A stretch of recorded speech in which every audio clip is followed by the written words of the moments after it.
बिहार सरकार ने जातीय जनगणना जारी कर दिया है, क्या कहेंगे? बहुत सारे दलों ने इसका बहिष्कार भी किया है और बहुत सारे दलों ने लगाया है आरोप कि हम लोग की संख्या ज़्यादा है और कम बोल रहे हैं हम लोग। आज जातीय जनगणना का जो अजाया हुआ है उसके लिए मैं सरकार को बहुत बहुत धन्यवाद और बधाई देता हूँ। जिस तरीके से जातीय जनगणना इन्होंने इतना जल्दी के रूप में लोग दिया सरकार, तो इससे गरीब लोगों को बहुत लाभान्वित होगा। जो गरीब दबे कुचले जो लोग हैं, जिसकी संख्या इतनी ज्यादा है और कहीं पटल पर लोग कहीं नहीं है। आज हर ऑफिस और कहीं भी सरकारी विभाग में देखिए तो आपको मुसहर जाति के जो लोग हैं जो 4% के करीब में है, तो देखिएगा कि वो कहीं आपको नगण्य मिलेंगे। शिक्षा के क्षेत्र में नगण्य मिलेंगे। तो जो इस तरीके के जो एसटी मूलभूत जो जातियां हैं, उन लोगों को कम से कम सरकार के अब ये निगाह में लोग चले आए, इन लोगों को मूलभूत सुविधा को प्राप्त होगा इन लोगों को। माझी जी तो बोले हैं कि हम लोगों की संख्या कम बताई गई है, जबकि यादव की संख्या ज़्यादा बताया गया है। यादव की संख्या बहुत पहले कम थी, अब ज़्यादा कैसे हो गया?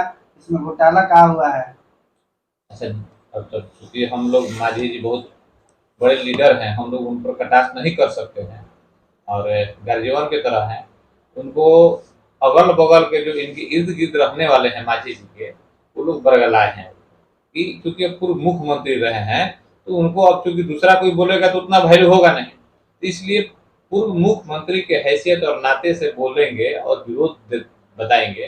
तो इनको जानकारी कर लेना चाहिए माझी जी को कि कम से कम बैक देख लेना चाहिए। आज भी गूगल पर मार कर देख लीजिए, जब 1931 में जब जातीय जनगणना हुई थी 1931 में, जब ये तीनों स्टेट बिहार, झारखंड और उड़ीसा एक हुआ करता था, तो उस समय का है जब ये स्टेट अलग अलग स्टेट में डिवाइड जब हो गया, जब बंटवारा हो गया स्टेट का, तो उस समय यादव जातियां उड़ीसा में नहीं है, बहुत कम है।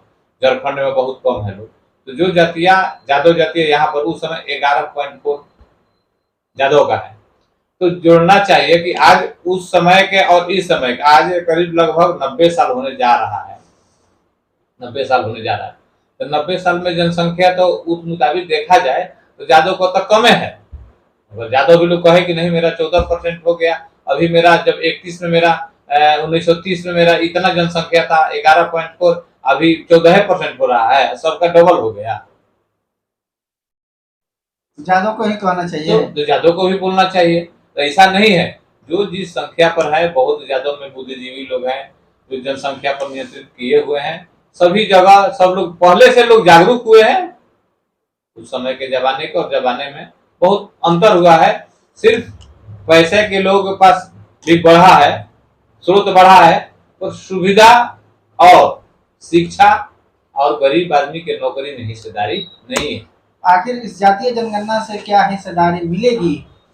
अब तो गरीब आदमी को तो हक की लड़ाई लड़ना पड़ेगा। बिना लड़ाई लड़े बच्चा भी अगर नहीं रोता है तो उसकी माँ दूध नहीं पिलाती है। तो लड़ाई लड़ने के लिए तो गरीब लोगों को संघर्ष करना पड़ेगा। किसी को नेता बनना पड़ेगा, किसी को अगुवाई करना पड़ेगा।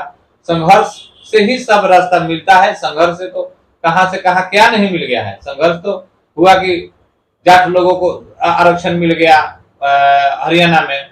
तो जो लड़ाई लड़ेगा उसको तो सुविधा तय है 100 में 100%। किसी कोई व्यक्ति हो, वो अग्रज जाति का हो, पिछड़े जाति का हो, फॉरवर्ड हो, बैकवर्ड हो, अगर कोई भी अपने सुविधा के लिए संघर्ष करेगा, लड़ाई लड़ेगा, तो उसकी संघर्ष में जीत हमेशा तय होती है। अपना परिचय बताइए। डॉक्टर ब्रजेश कुमार सिंह, प्रदेश महासचिव बिहार, सतपुर प्रत्याशी आरा विधानसभा।